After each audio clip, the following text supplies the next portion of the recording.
The 151 set has been one of the most popular releases of the past few years. It brought many people into the hobby, and for me, it was super fun to collect. A while ago, I decided that I would try to get a complete 151 set in Japanese, and today, I got the last few cards I needed for my binder. There's only one problem. They're in jail. Hey everyone, welcome to the Collecting Rod. Today, I'm finally completing my 151 binder, and to do that, I'm gonna have to crack some slabs. This is a somewhat controversial topic, and we're gonna dive deeper into it in this video. 151 is the first, and probably only set that I will ever try to complete. I will talk about this in another video, but the main reason is that I'm not really a fan of master sets, complete sets, and all of the other flavors of this type of collecting. I'm not even doing a master set of 151. I'm doing a complete set, which for me personally consists on getting at least one of each card, no matter the finishing. For example, I'm doing this in Japanese, so for any given normal card, there is a non-holo, reverse holo, and Master Ball holo version. This is just overkill to me. I'm honestly happy with either version. For a while now, I've been missing 4 cards: Venusaur X, Charizard X, Mew X, and Erika's Invitation. All of them special art rares. And you can probably see now why it's taking me a while to finish this set. These cards are expensive. In order to be able to get them, I decided to sell my one and only PSA 10 card. Funnily enough, a card from this very set in English. The Ultra Premium Collection Mew X Promo. I bought this card ages ago to display, and in the past few months, its price has increased quite a bit for the PSA 10 version. So, I did a bit of research, and I managed to snatch all the cards I was missing for roughly the same price I sold them Mew for. There was only one issue. All of these cards I bought were PSA 9s in their respective slabs, and I want them in my binder.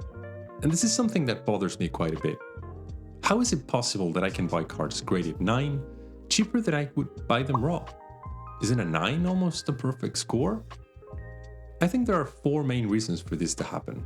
The first one, as usual in this hobby, is gambling. A lot of people buy raw cards in hope that if they send it for grading, they will get a 10 and either sell it and make a profit or increase the value in their personal collection. This is why cards labeled as mint, near mint, or pack fresh are so expensive. They're supposed to be in the best condition a raw card can be. So it's not unreasonable to take this gamble. And it is a gamble, because grades are not guaranteed. You may argue that these mint or near mint labels are useless because there's too much variation with centering, whitening, etc., even for cards that just came out of a pack. But there is also huge wiggle room when grading cards, as the process is usually carried out by individual graders with different biases, different ways of interpreting thresholds, and different lives that make them valuable. So even cards with obvious imperfections can potentially get a 10, and cards that appear to have no flaws can get a lower grade. But what about a 9? Because a 9 is still a card that's virtually perfect, with only one minor imperfection that's often invisible to the naked eye. Well, because of how grading works, if you break a 9 and send it back, you might get a 10. And this alone puts it in the same category as a pack fresh raw card. The second reason is status. As with everything, people like to have the very best, and in this case, that's a 10. Which in my opinion means very little based on how subjective grading is.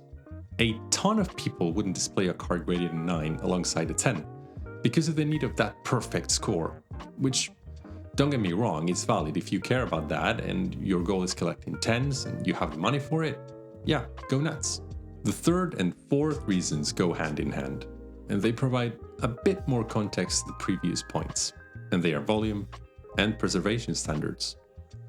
Right now, there are more people grading cards than ever, so for almost any given modern card, you can very easily get your hands on a PSA 9. Not only that, but people are taking much better care of their raw cards. So it's not like with some vintage cards where you can only find a handful of graded cards which sell for a ton of money, even very low grades. or heavily played raw cards that sell for significantly less. And you probably can't find any near mint card, or if you do, they will be incredibly expensive, as they are quite rare as well. So, if I were to get a first edition base set Shadowless Charizard as a PSA 9, I wouldn't dream of cracking that. But I wouldn't bat an eye at cracking a PSA 9 Umbreon X from Prismatic Evolutions. I think grading for newer cards is used as a means to short-term financial gain. And because of the sheer volume of new cards that exist and are being well preserved, anything but a 10 won't get you any significant advantage. Having said that, do I think grading is useless or a scam like so many people claim? No, grading is an awesome tool for preserving and protecting cards, and it provides a frame of reference to their state of preservation. And as imperfect as it can be, it's still better than trusting a stranger online. It also gives you the confidence that your card is authentic. Although, if you're buying graded cards instead of sending them to grade yourself, you'll have to look out for fakes. They're also nice to display. Some slabs are prettier than others, but overall, it's a really nice way of showing off your collection. But it's not for me. As much as I appreciate the advantages of graded cards, I honestly just want to have them in my binder, organize them in pages and themes and look at them and hold them if I want to. Graded cards are too bulky to organize in my opinion, and if you put them in boxes, it's not as easy to look at them whenever you want to. Of course I might buy the occasional slab for display purposes, but even then, I can't really justify buying 10s when 9s are almost indistinguishable for me and they cost a fraction of the money. I'm pretty sad to be breaking these ones though, because I really like Ace's approach to creating the labels. I can see why people like them so much, but I need to complete my set. So, let's get to it. And the only thing you really need to do this are some pliers, gloves, and protection glasses because plastic pieces are likely to be flying around. The way most people do this is by cracking the corners at the top and then separating both parts of the slab with a flathead screwdriver, releasing the cards like so. If you want to, you can also send the label back to the grading company so they take the serial number out of the population. But there is some debate on whether they will do it or not, even if you do send it. Now the only thing remaining is to sleeve them and put them in the binder.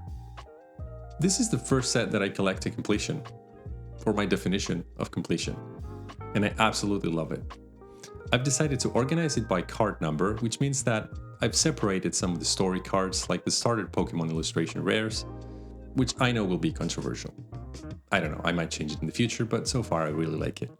Also, to give you a sense of what it took for me to complete this set, I opened 3 Japanese booster boxes, which gave me 163 out of 165 standard cards, 8 art rares out of 18, 1 secret rare out of 16, 1 secret art rare out of 8, and 1 ultra rare out of 3. All other cards I bought as singles. So yeah, opening packs is good to get almost every standard card, but really bad for anything else. So that's it for today. What do you think about grading cards? Do you have a place for them in your collection? And if so, what's your favorite grading company? Let me know in the comments. And until next time, catch you later. Bye!